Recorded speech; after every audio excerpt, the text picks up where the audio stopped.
It is time to welcome somebody back on a different day than traditionally because man was on a boat. He was on a boat. And he couldn't figure out how to do his phone on a boat. What is this now? I didn't put a whole lot of effort into it, to be honest, but I did try. In Mexico. I was like, well, let me just see. And I turned it on. It was like no service at all. What I forgot to do, genuinely, and this is my mindset on vacation, forgot to put it in roaming. I was thinking. And then I promptly went and got off the boat, went into Mexico, and had tequila. Was the tequila allowed to come back onto the boat, or did you have to actually consume it on the mainland and leave it there? No, I'm actually not a tequila guy, but I'll take free anything. Well, no, I did buy a little bit of rum there. Bought some rum on the boat. I love rum. I consumed lots of 2 for $3 Coronas.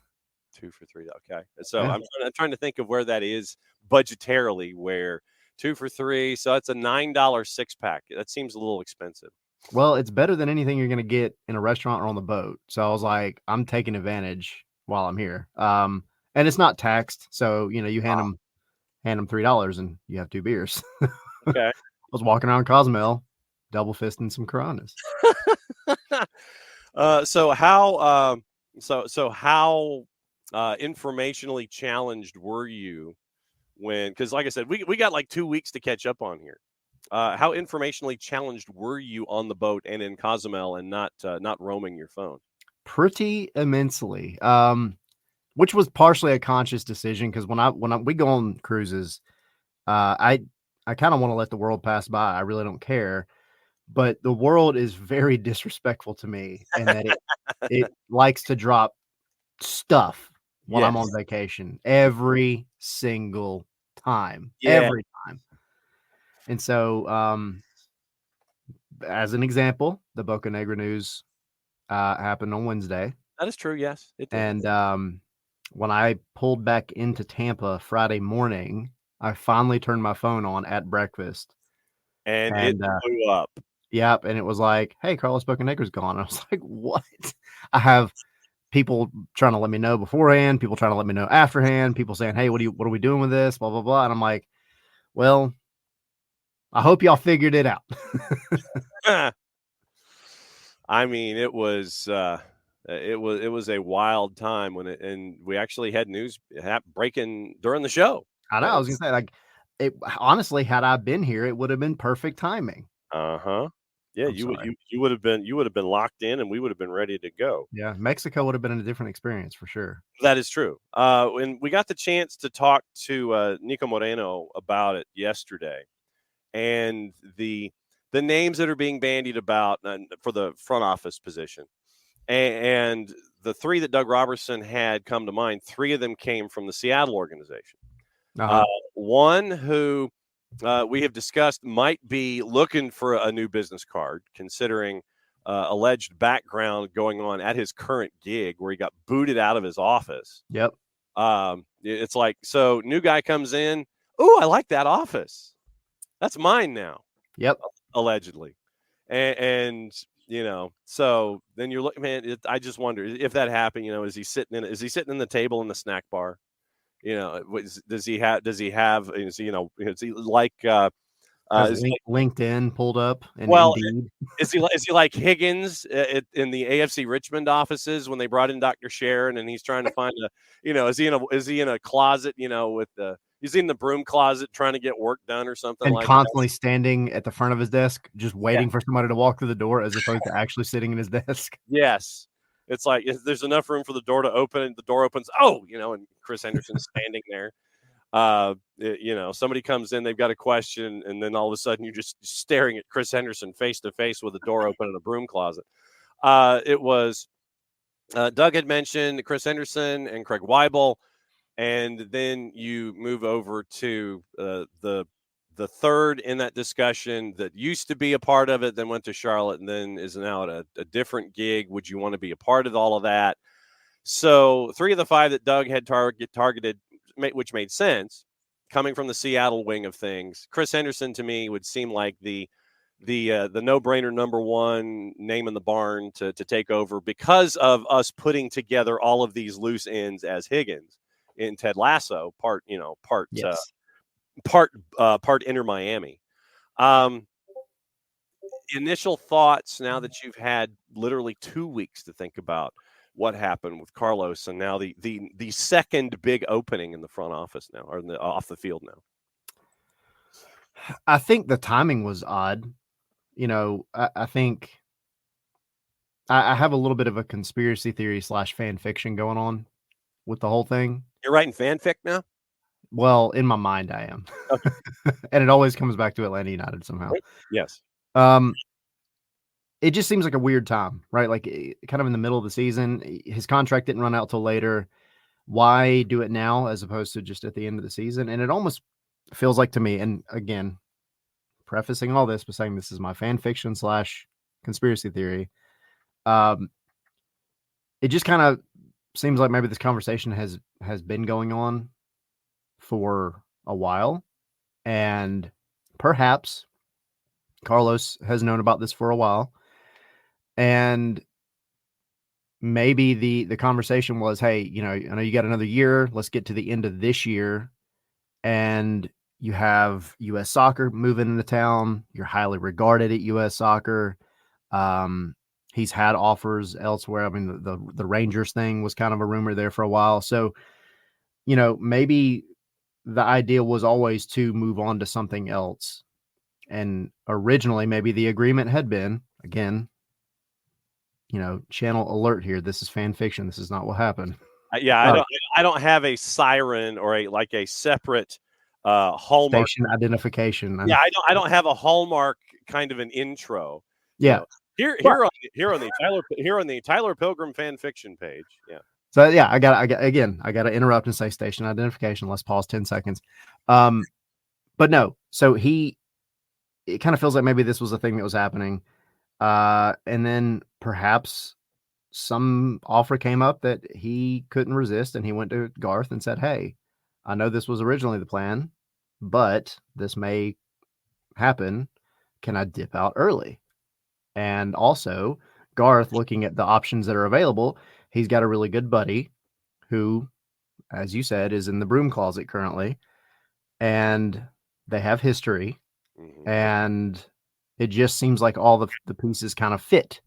So I don't know. As far as like my initial thought, the timing, like I said, was odd. But other than that, I mean, it when you really sit down and think about it, this is honestly one of, if not the most pivotal moment in Atlanta United's history, because of the head coaching position open, now the technical director position open.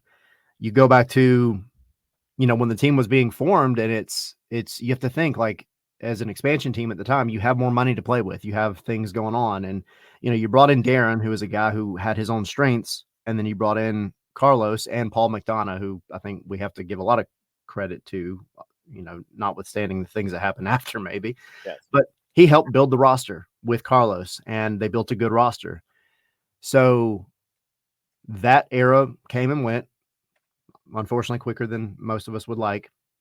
And now you're at the second, I think, really pivotal moment where Garth is in charge of two hires that honestly are going to change the trajectory of this team for probably the next 4 or 5 years, if not more.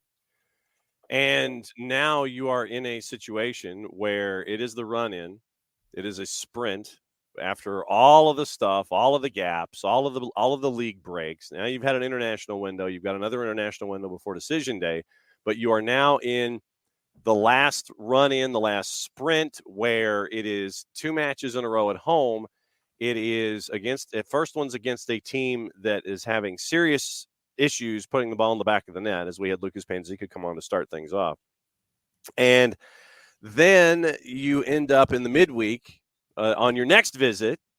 It'll be Messi and friends, the Gulfstream Galacticos, and I don't know if it's just going to be and friends or if it's going to be Messi and friends. Yeah. And so these are 2 pivotal games where after you didn't play and teams did in the international window, which is another issue entirely for Major League Soccer, right now, outside looking in, but we know that it's going to be a knife fight in a phone booth, as Nick Leafy says, for the remainder, getting to the 8, 9, and possibly the 7 here with the run in. Yeah, you have Nashville. We talked to Ben Wright yesterday for our Patreon, and he covers Nashville, and it's kind of funny, the similarities right now. I actually think Atlanta is in a much better position than Nashville.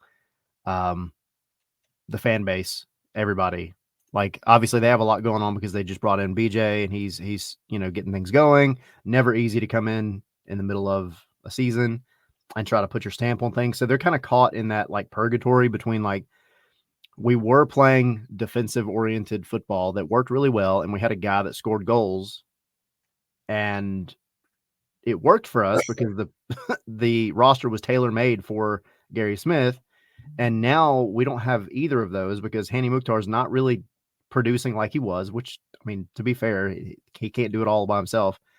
And then the defense is letting in goals that they shouldn't be letting in. So that has led to one of the worst losing streaks in MLS ever. And I think, like Parkey was saying before I got on, like, this is definitely a winnable game, especially at home. You have to kind of come back and put your stamp back on Mercedes-Benz Stadium. And also, it's Miranchuk's first appearance in front of the 17. So, like, you have a lot going for you in this one that you really need to capitalize on. And you really need to show, like, the fans that you can take a little bit of the momentum that you got from beating Charlotte away and carry it back home. And then going forward from there, you've already beat Miami once with Messi and friends in Fort Lauderdale. Like, there's really not an excuse for that one either, because at this point they've clinched the playoffs. Now they're just trying to keep their spot and keep the supporter shield, but they're not going to risk Messi.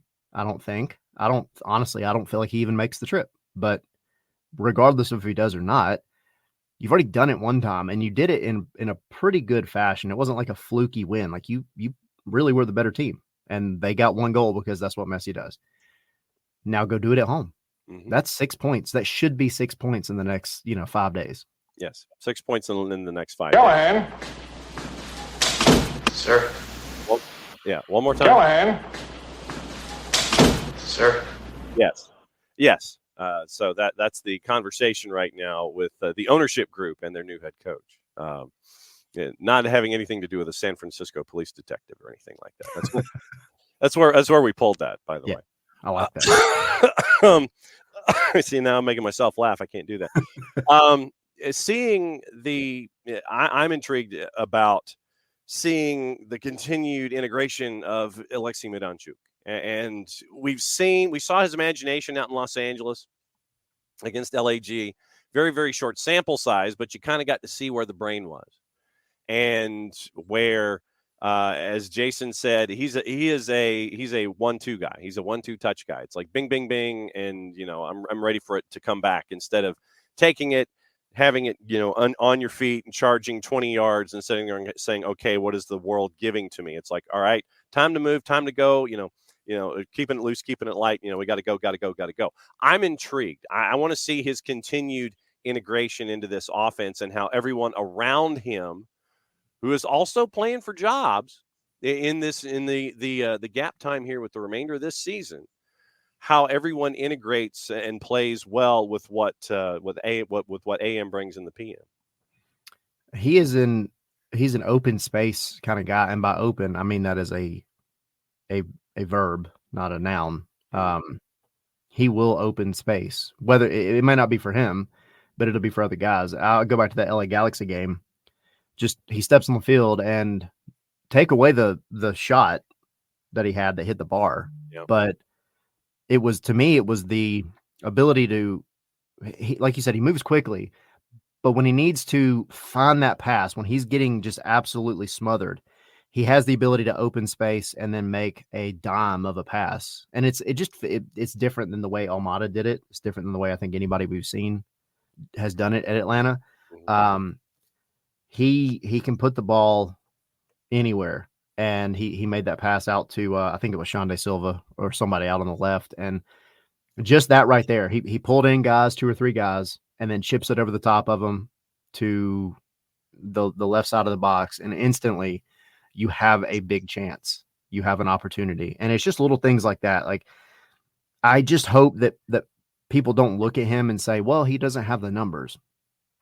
That right now, that isn't even as big of a deal, because if he is able to get Silva, Saba, whatever striker they happen to be playing at the time, if he's able to get them opportunities, then he's doing his job. And yeah, I would love to see him score, but you still got to think about the roster as it stands right now. And I do kind of hope, to your point, that with the changes that did happen and the weird timing of them, maybe it does light a fire under some folks. I'm not saying at all that guys weren't out there trying, because I know for a fact that that's not true. Right. But I think it has always felt like there are a lot of players on this team that just have a gear that they haven't unlocked yet. And I think maybe there was a little bit of a sense of security in a way, because it's like, well, people have been calling for this man's job, whether you agree with it or not, forever. And I think a lot of fans were like, well, it doesn't seem like it's ever going to happen. And then suddenly it happens. And the way I described it on our show the other night was like, it's like the kid who, you keep saying, oh, if you don't stop, I'm going to spank you. I'm going to pop your hand, whatever. And you never do it. And then it never happens. It never happens. And finally one day it happens and everybody's like, yeah, you did it. And now I think all the players that are coming up on those, option years or the end of their contract or whatever, maybe have a little bit of a different perspective on, can I go out there and find that extra gear? Can I find that little bit of extra to unlock and just give that extra, 5 or 10% more to affect a game rather than just kind of float through a game? Kind of reminds me of, A Christmas Story, where, the bully's pushing around, and it's just finally you get to that point in A Christmas Story where you've had it, man, and then you just start waylaying on the bully after getting pushed and pushed and pushed. But I mean, and that's the most positive thing about it is like, bullies beating you up, and it's like, okay, you had your Popeye moment. I've had all I can't stands no more. Yeah. But in this situation, kind of the same, but along the lines of, it's like we're trying to get this little extra bit out of you. We're trying to see what you can do. You haven't been able to get the ball in the back of the net. You haven't, the last piece just hasn't been there. Is Alexei Miranchuk part of that equation that will help you unlock all of the issues that you've been having, whomever we're talking about here in the grander sense? Will he be that key that helps you unlock those elements that you've been trying to find for whatever reason? Is he that piece that is, as a part of the positional gravity of Alexei Miranchuk? How does that help out the others and hopefully get them to see what we know that they have been able to do in past times? It's going to be a very interesting equation with Miranchuk and how he hopefully unlocks a lot of folks. Yeah. And then when you obviously, it's sold out. Hopefully it shows sold out, right? Like I really want Miranchuk's first appearance at the Benz to just be like off the chain. I would love that for him, and I would love that for the team.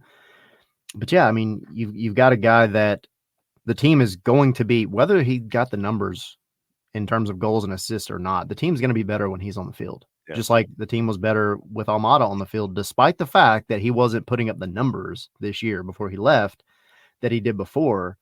This team was undeniably better when Almada was playing as when he wasn't or isn't. And so you've got the same thing in Miranchuk in a different way, but you've got a guy that's going to be a playmaker. He's going to, and that's what I said before. Like when we were waiting on his first appearance, I kept saying, like, as long as he comes on and makes the guys around him better, then that is a massive net positive for the team. And I think in 2 games in, he's shown, because they were competitive against the Galaxy and had 2 goals called back for offside. You had opportunities, but you ultimately fell against a team that's just really good. And then you go up to Charlotte and you handle business and you pull out a gritty win. So kudos to the defense for that as well. But like making guys better. And that's ultimately what you need out of a guy that's playing the number 10. Jason's set to join us in about 10 minutes or so. Let me bookmark our Atlanta United discussion, go into the rest of Major League Soccer here, because there are other games. I don't know. It's like, I know there are other games in the footprint involving Atlanta United. By the way, right now on the 280 character app, the twos are running a promotion. Like friend and be a part of their conversation where you could get 2 tickets to the rivalry game on Sunday. Huntsville City Football Club coming, and it is a 3:00 kick. We'll have it on the network. Pregame at 2:30, kickoff traditionally 3 minutes after the hour. So 3:03 kick, but right now, if you don't have tickets, get into the sweepstakes right now with Atlanta United 2 on the 280 character app. Friend them back, and you individual can possibly get 2 tickets to the game against Huntsville City Football Club. They'll bring supporters. I mean, I don't know what the weather's supposed to be like. I know the weather's supposed to be kind of ishy, but we'll see just how stupid it is. I think by then it'll be cleared out, I imagine. In theory, from your lips to everyone else. Right now in the Eastern Conference, it is the street fight that we imagine. The midweek kind of pushed things around a little bit. The 8-9, I'll just focus there for the moment. Toronto's at 33, DC's at 32, Atlanta United with a match in hand is at 31. Philadelphia is at 30. New England's at 27. Caleb Porter's still yelling probably.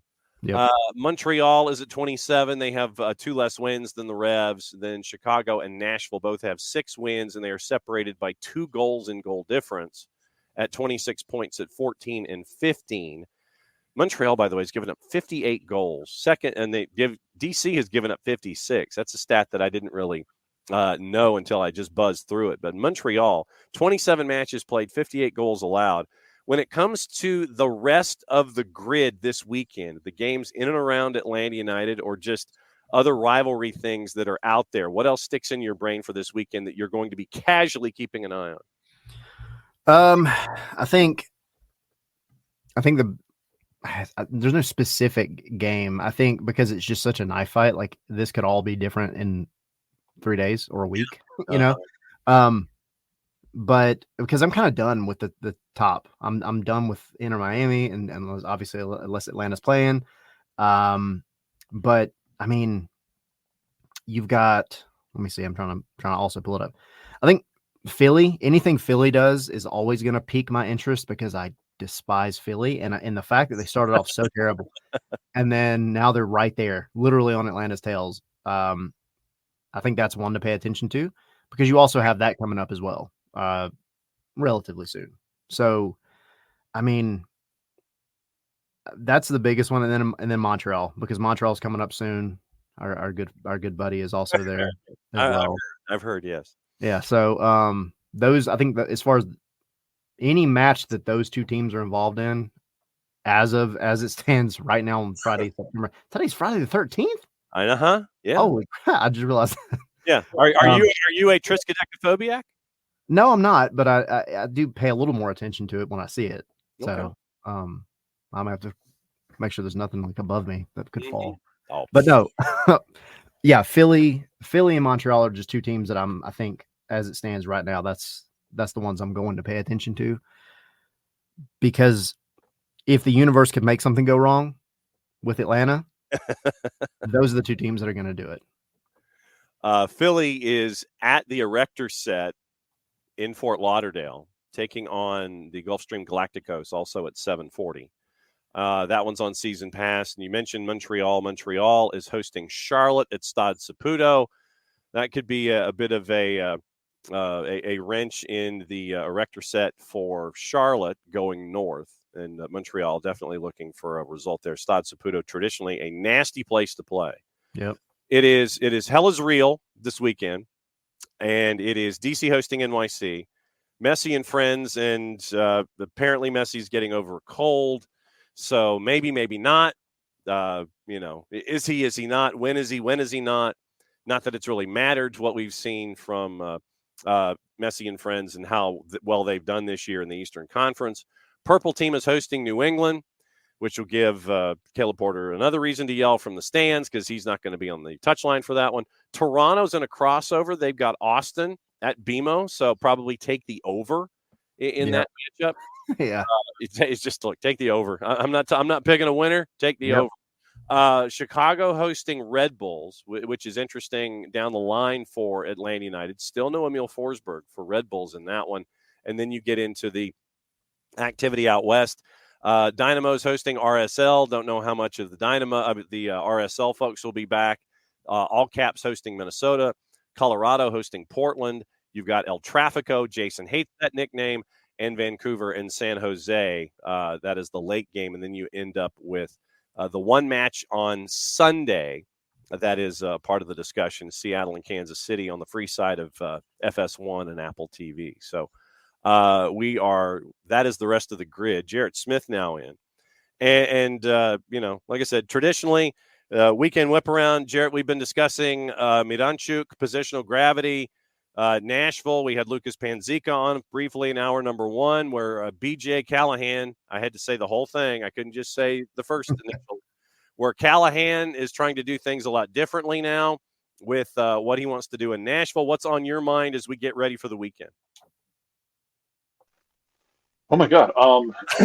Exceedingly generic lead in. What's on your mind? Caller, go ahead. Hey, first time, long time. Yes. Thank you, Paul. Listen, Paul. We gotta call Jimmy down. We gotta call Jimmy down, and we gotta see what's it take to get Hugh Freeze. I understand he's a man of God, but he can't be losing those out conference games. It's not gonna work. But Bama's susceptible going forward. Shouldn't be using a word that large. Sorry. Bama's exposed. We got to expose their ass. So wherever we got to donate to the NIL to get a better quarterback, we'll do it. But you just got to let us know. Oh man. Anyway, it should be a fun weekend. As Jared. Also, there's soccer on. I've heard. Yes. Ronaldo apparently has reached 1 billion followers on social media, so he has a trophy to match the number of billions that he has in followers. Congratulations. Did I say that out loud? That's amazing. This is the man who also said winning the Euros was like winning the World Cup for me. But that's not how any of this works, boss. No, that's not how this works. No. Congratulations, Ronaldo. You are now the Butch Jones of World Soccer. Oh. That is right up there with my boys are the champions of life. That is true. Oh man. So with Atlanta United, 2 big games in Saturday, Sunday, 5 days, Saturday, Sunday, Monday, Tuesday, 5 days technically. With the Gulfstream Galacticos coming midweek, but you got to get through Nashville first. Like I said, we had Lucas to kind of kick things off about how different things are with Callahan, and see how it's going to be intriguing. This sea change that BJ Callahan is trying to implement with Nashville as they come to town. It's going to be different. Like we talked about it a little bit early in the week, man. But look, it's not Gary ball anymore. There are remnants that are going to be there, kind of like how there's the half-life of elements that they just kind of linger for a while. Same reason you can't go hang out in Chernobyl and take a bath. I was going to say, so Gary Smith is the palladium of Major League Soccer. Well, just for Nashville, and it's not. It's not. It's not, and it's not even a shot at Gary. Like, man, Gary's got a ring. There's a lot of shit you can't say to Gary because Gary can hit you upside the face with a ring that he won in this league. You say this, I'm gonna hit you with it. Exactly. Like, Gary's got a ring. Like Gary took Nashville to an Eastern Conference semifinal year 1. Now they could not sustain that. No, that's disappointing. But Gary did good work. It was time. Frankly, I thought it was time. I thought it was time at the end of last season. But they went early into this season. They make the change, and look, Callahan's going to do some different stuff, and it'll take some time, man. We talked about early in the week, John, but you're going to go through growing pains when you make these kinds of changes as a club. Like, there's going to be games where you're like, wow, this could be beautiful. You're going to have those games that are going to like, God help me for making this comparison. You're going to have those kind of Ted Lasso games where they start introducing total football where they lose 3-1. It's like, oh, that was one really pretty goal. And you also gave up 3 goals because it's a new thing that you're doing. And it's not to say that you're going from, like whatever the hell Richmond was doing to, playing, Dutch style. But when you change it up, yeah, you're going to hit some speed bumps. And then we're going to see what the roster turnover looks like this offseason. Because as the Cincinnatis of the world have shown you, you can turn around a squad in this league very quickly. LA Galaxy. Mm-hmm. Yeah, buddy. I think, and that was, to me, it's such a weird thing with Nashville because, like, I know for a fact their fans, more so than Atlanta's right now, are just ready for this season to be over. But you can't go to the end of this season with the losing streak that you have right now. Yeah. So they're going to be, it's not like they're going to show up here and just roll over. They're going to be playing for something, if nothing else, their pride, But BJ, it's such a weird position because you want to come in and put your stamp on the team, but you also have to, here it is again, you have to be pragmatic. And as this roster stands right now, their biggest strength is still their defense. Their midfield sucks. And you have, one guy, maybe two. One guy that could maybe score some goals. You still got to, I think, especially knowing what Atlanta is going to want to do, which is come out completely on the front foot. I think they're going to have to settle in, let their defense do the job and not give away some silly, dumb goals like they've done recently, which is very uncharacteristic, and try to maybe press when they can, press when Atlanta gets tired, add in some of, Callahan's ideas, but try to nick one while holding Atlanta off. I don't think you can go in with this roster as it stands right now and play Callahan ball. It's not built that way. This is still a Gary Smith roster.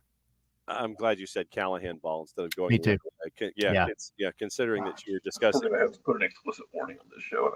Well, you already cussed. So I mean, look, you went like 3. It doesn't matter. You would have had to put it on there anyway. I know. Yes, I know. We are going to be sophomoric and we're going to be 12 years old until further notice. And coach. Underrated reason to care about this game is if Atlanta wins it. Mm-hmm. I think if they win this game, they have the inside track to winning the belt. Yeah. The Southern teams.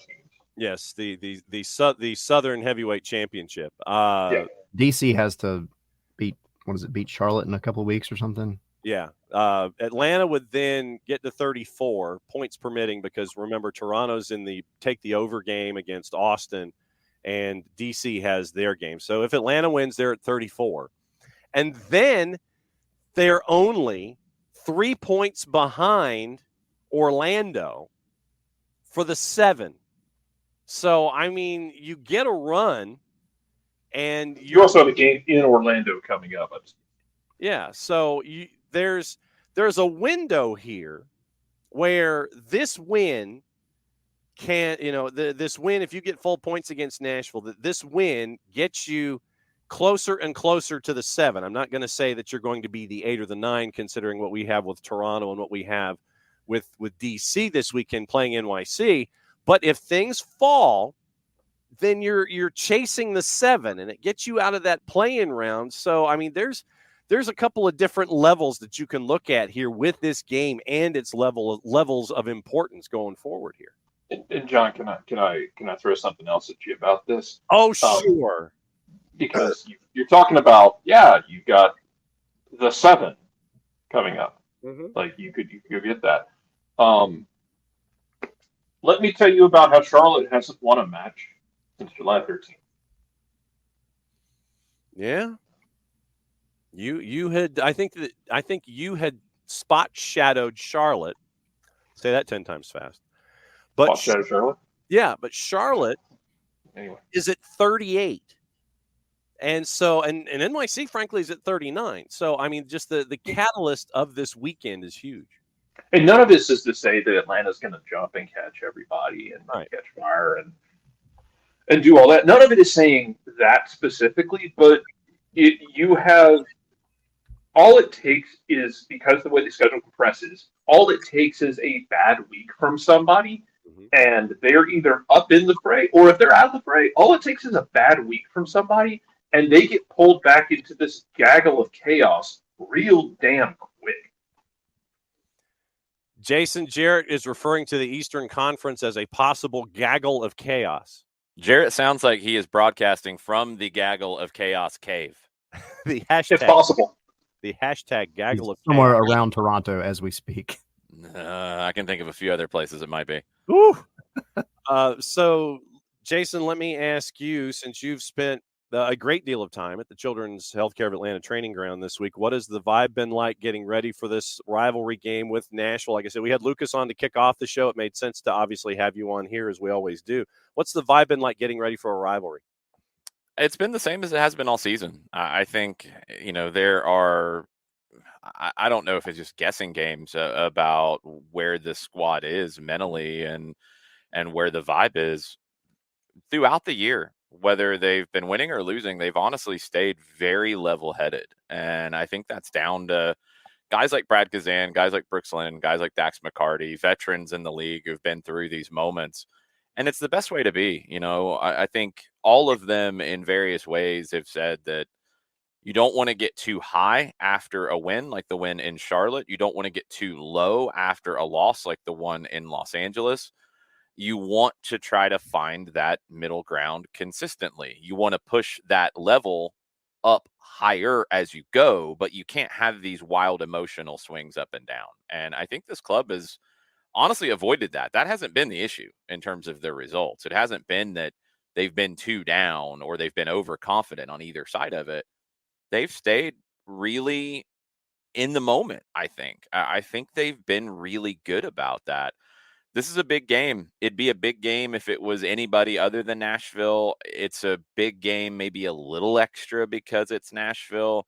But more importantly, it's a big game because Nashville's season is potentially on the line here, as if they lose and other results go against them, they might be on the outside looking in the rest of the way. And for Atlanta, you have the opportunity, if things go your way, to be not just into a playoff spot, but into a hosting playoff spot in that play-in round if you get the results that you're looking for. So it's a game with a lot on the line, but this team, I think, has been able to find that middle ground all year long. It's about finding the combination of strong defensive work like we saw in Charlotte to get the clean sheet, but also alongside that, the attacking firepower that we think Alexei Miranchuk can bring to the group. Since Tyler has finally recovered from his time in the Gulf of Mexico and on Mexico proper, Tyler, for Jason, what's on your mind? Well, I think that was my biggest question, and I didn't expect a different answer, but I always get curious about the vibe, right? Like the mindset, because it's not just the results, but it's the breaks and the fragmentation of the season, and everybody leaving and coming back and leaving and coming back. So did they say anything specifically about kind of how they're looking at that aspect of it? No, I mean, you were lucky that it was only 3 guys, and it's Lobjanidze, it's Slish, and it's Abram who were away. You've had to deal with Ronald Hernandez picking up another injury, so the fullback position is a little light at the moment because of that. Ronald just had the worst luck since that great run of form that he had in the summer. Hopefully he can get back sooner rather than later. But you're also lucky in that Saba and Bartek and Luis, none of them played a whole lot of minutes in the games. You're just getting Saba and Luis back a little bit later than you'd like. I think they both trained for the first time yesterday. So, I think Luis would more than likely be coming off the bench. He might actually have to come off the bench because he might be your left back option in case of an injury with Amador. So you've got to make sure you have cover there. Luis can slide over there and give you that. So you might have to play him from the bench, which fits coming back a little bit later. Saba's a maniac in terms of how much he runs. So I don't think he's going to have a problem coming back from international duty. I think the biggest thing is just you were able to get guys rest that needed to get rest, and you were able to work on maybe some more individual aspects over these couple of weeks where might be a smaller group. You had some guys go play with the twos, which I think was really good as well. But you were able to work maybe on some more individual things with players and hopefully push them to being that best version of themselves down the stretcher. Jarrett, for Jason on a Friday as we get ready for Atlanta United and Nashville and the rest of Major League Soccer here on Weekend Whip Around. What's on your mind? So we talked a little bit about Nashville's change, about this going from Gary Ball to going to BJ Callahan style. We talked, and I know we've talked about it before, Jason, that you can't just flip a switch. This isn't FIFA. You can't just start playing a different style with the same guys. For Nashville, how do you come into this game? I mean, you've tried to play more with the ball, tried to be a little bit more incisive with your passing, but it still kind of feels like square peg, round hole. But this kind of feels like the kind of game where Gary Ball could have been useful, with Atlanta potentially being more dominant on the ball and Maranchuk wanting to conduct. I think Atlanta's different too, though. I think Atlanta's tried to play differently. So, I think that's going to be a conversation for both teams, honestly. I don't think you're seeing Atlanta purely try to dominate possession in the ways that they have in the past. I think they're more about making those moments count and getting a little more vertical at times than maybe they have been previously. So, they're not as tied to keeping the ball and purely building out of the back with a string of passes. It might get forward a little bit faster and create more transition moments. We've talked about those artificial transition moments, manufactured transition moments, whatever, terminology you want to throw. It's finding ways to be effective on the counter without just putting 10 guys behind the ball and then running out of your defensive third in the old school counter from 1963 in the English third division. It's finding a different way to do that. And I think that's something that Rob Valentino wants to see. And I think it suits this group. You look back at 2018 Atlanta United, and they started to do that as the year went on, more manufactured transition moments, finding ways to counter out of the middle third. Honestly, finding ways at times to counter out of the attacking third, winning the ball back with counter pressure and getting it and going. I think Atlanta's looking to do more of that. Nashville's looking to keep the ball more. So it's not like they're flip-flopping, because Atlanta's never going to play as defensively as Nashville did at times under Gary Smith. But it creates some weird moments in this game where Nashville's not fully comfortable with the ball.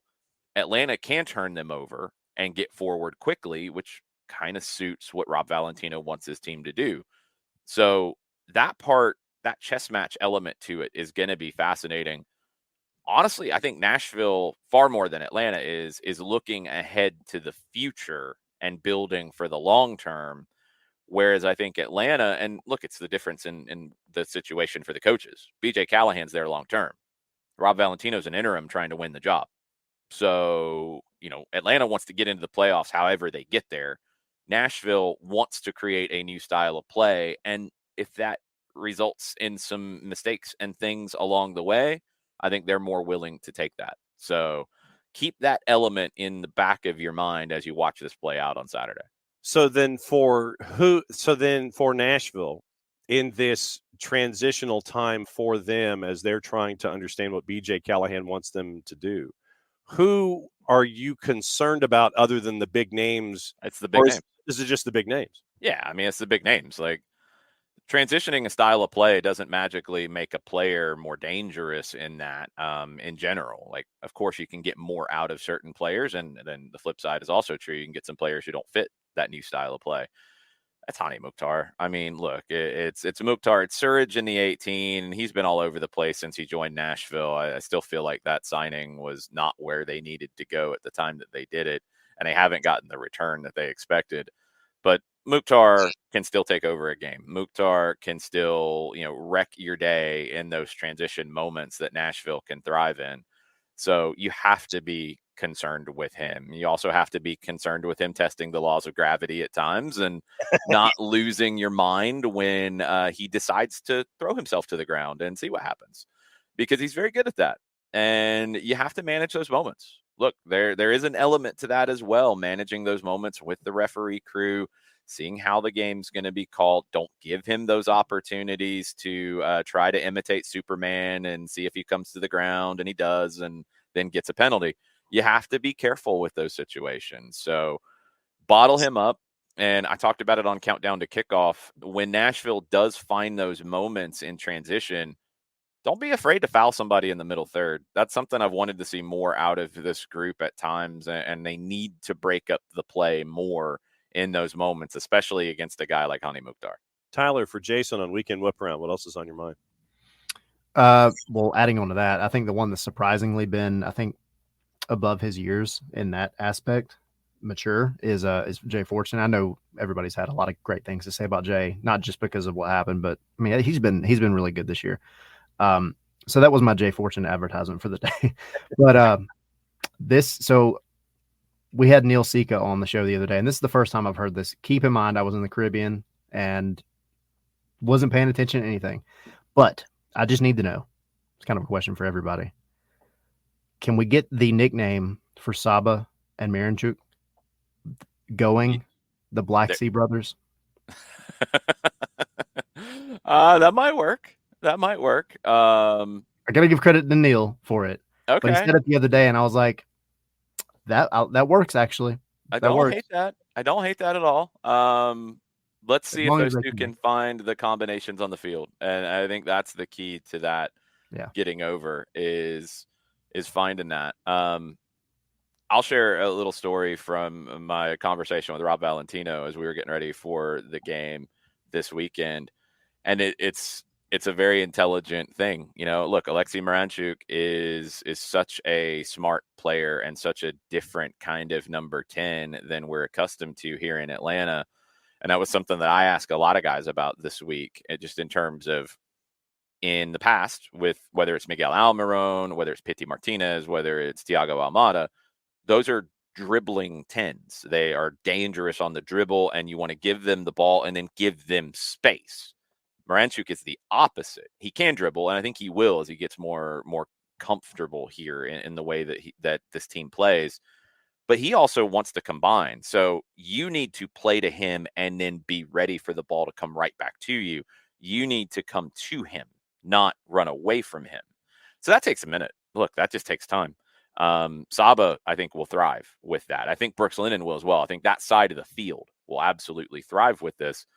But also your number 9s. And Rob talked about how Daniel Rios has really been in a good way working hard to build a relationship with Miranchuk, because look, that's going to result in goals for Rios. That's going to result in goals for TRA. Those guys get on the same page and they start to understand where Miranchuk is coming from. It's going to pay off for them individually, and it's going to pay off for the team. So seeing those little, I always call it from my friend Ricardo Montoya and the way he described it, translating it from Spanish to English, little societies on the field. And it's just a phrase that I love. And it works here in multiple ways, because Miranchuk is the ultimate connector. So you want him to have a little society with Brooks Lennon, and pushing Lennon into space with a one-touch ball that Lennon can hit an early cross rather than having to go to the end line because the space has been created. The 1-2s with Saba Lobjanidze both ways, for Miranchuk to finish, for Saba to finish. And same with the number 9, same with Sean De Silva on the opposite side, same with Jay Fortune coming forward out of the midfield. All of it. Like every player is going to want to build that relationship and that little society friendship on the field with Alexei Miranchuk. So he's the one that can connect them all, and give him time. Like, look, this doesn't happen overnight. Not when you play this way. You can drop a dribbler into a team and they can immediately have impact and get on the highlight reels because of what they do individually. A guy like Miranchuk, you're going to need that little bit of time. You're already seeing things develop. I thought from LA to Charlotte, you saw a much greater understanding of the combinations, those little societies. You're going to see even more now.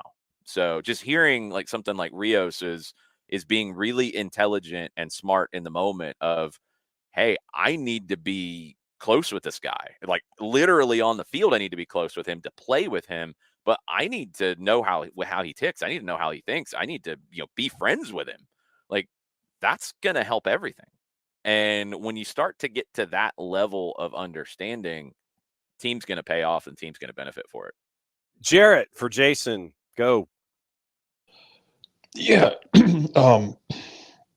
looking at the way Nashville is going to attack, and I realize I'm making you do talk more about the other team than Atlanta United, because why not? Yeah. Is there anyone out there who we know? Hani Mukhtar, we know Surge. Anyone else that you think people should be keeping an eye on, who can be kind of a wild card in the attack for that team? I mean, I think that's the element of this team that needs the most work, and it's not a surprise that they've struggled to score goals this year. So when you start looking at individuals to be worried about, there's not a huge list, and that's something that Nashville is going to have to address going forward. It's something that has to change, and it's multiple things. It is style of play, no way around that, but it is also some of the quality of the individuals. I mean, let's just go back to the last lineup, and you look at the way that they played against Orlando, a 3-0 loss last time out. Daniel Lovitz in the past has been very dangerous getting forward from left back. Not so much this year. Can that open up a little bit more? Yeah, I think you can get more from him. He's got good service with his left foot. Your two central midfielders, Godoy and Anunga, they're not guys that are going to pop up into those spots like we saw Fortune in Charlotte as much. Godoy maybe a little bit, but Father Time is undefeated, right? Shaq Moore getting forward from the right side. In the attacking third, he's never been one that has terrified me. Outside of Mukhtar and Surridge, it's Jacob Schaffelberg. And Schaffelberg, because Alex Muil was on the other wing in that game against Orlando. And Muil is a good glue guy. He's not a guy who scares you on the ball, at least not to me. You look at the bench, Teal Bunbury, Julian Gaines, Forster Ajago, all solid guys that are not fearful, not creating fear in your mind. Schaffelberg can create fear. And a lot of it is because of his pace. He's become a little more two-footed than he used to be. But he is a dangerous player. And if he's on the right side, cutting in on his left foot, he can get to a shooting position very quickly. And he can get in behind very quickly. I thought if he stays on the right side, and as we would expect in this one, Pedro Amador to start at left back, especially with the injuries, that matchup's very, very important. And Amador, in my opinion, struggled in Los Angeles against very good wingers. He was very good against Charlotte. I thought Charlotte was his best game, no question. And he surprised me in how good he was in those 1v1 moments. Can he run with Schaffelberg? And that's going to be part of it. Schaffelberg isn't the same kind of wingers that you saw from the LA Galaxy, but he can still be as effective. It's a little more on the physical side with pure, unadulterated speed. And can you prevent him from getting those opportunities? That's the matchup that could be a little interesting if you're Atlanta United and if you're Nashville to try to exploit it. Broadcast plans, because I know that you've got to jump because we've got a phone call. We've got a Zoom coming up with Steve. You're old school, John. It's not a phone call anymore. 112 years old. I know. Well, he just picks it up and calls the operator, and the operator plugs in the little thing and connects in there. Yeah, John's the last person on the planet who's actually calling in to Zoom. Yes. Wondering. I think they still give you that option. I'm not sure. They do. Broadcast plans. My weekend is crazy. I was in Macon last night for Mercer and Georgia State women. Go back and watch the last two goals in that game. I shared the Mercer goal, which was just a beautiful cross and header. Larkin Thomason's got 8 goals on the season. Mercer's going to be a problem in the SoCon. Watch Aaliyah Fadul's goal as well. I didn't think she was going to goal. I was saying she's crossing to the back post, and she puts it in the back of the net. She says she was going to goal. I'm still questioning it a little bit, but it was a really good game between two local teams. That was last night. Tonight, it's Georgia State men hosting USC Upstate. Might be a rainy night at the GSU Soccer Complex, so if you don't want to get drenched, you can watch that on ESPN Plus at 7 o'clock. Tomorrow, 6:30 pregame, Atlanta, Nashville. Joe Patrick, Abe Gordon got you started, and then kickoff at 7:40. And then if you're in the building, stay. If you're not in the building or you're going home, turn on the Atlanta United social media channels and their YouTube page and atlutd.com/live to watch the unified match, Atlanta and Nashville. Myself and Madison Cruz will be on the call for that. Joe Freihofer will be on the sideline. Could have some special guests for that. So that is all of Saturday. And then Sunday, 11 o'clock, I'll be down in Morrow, Clayton State on the women's side. This has been a really good start to the season for them. I will be in the little shed in Morrow that I have to climb a ladder to get up into. That'll be interesting. That's at 11 o'clock on Sunday. Could be a wet game for that one, and the field could be really interesting to see. Then Sunday night, 6 o'clock, back at the GSU Soccer Complex, the Georgia State women, last non-conference game, they host South Carolina. They've played 3 SEC schools in this non-conference schedule. They intentionally wanted a very difficult non-conference schedule with the idea that it'll pay off when they go into Sun Belt play, which is a really competitive conference. South Carolina is a really good team coming to town, and Georgia State will try to find some offense in that one. They have not found it clicking yet, but that's a 6 o'clock game at the GSU Soccer Complex or on ESPN+. And then I'll sleep on Monday. Yeah, exactly. So, no, you won't. Yeah, something will happen. Yeah, I will for a little while at least. Yeah. But then it's like all next week too. It's like Tuesday, Wednesday, Thursday, Friday, Saturday on the road.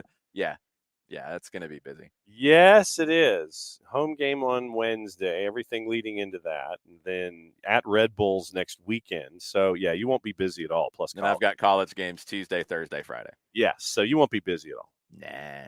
All right, go catch your breath for 3 minutes. I'll be with you to catch up with Steve in a sec. Adios.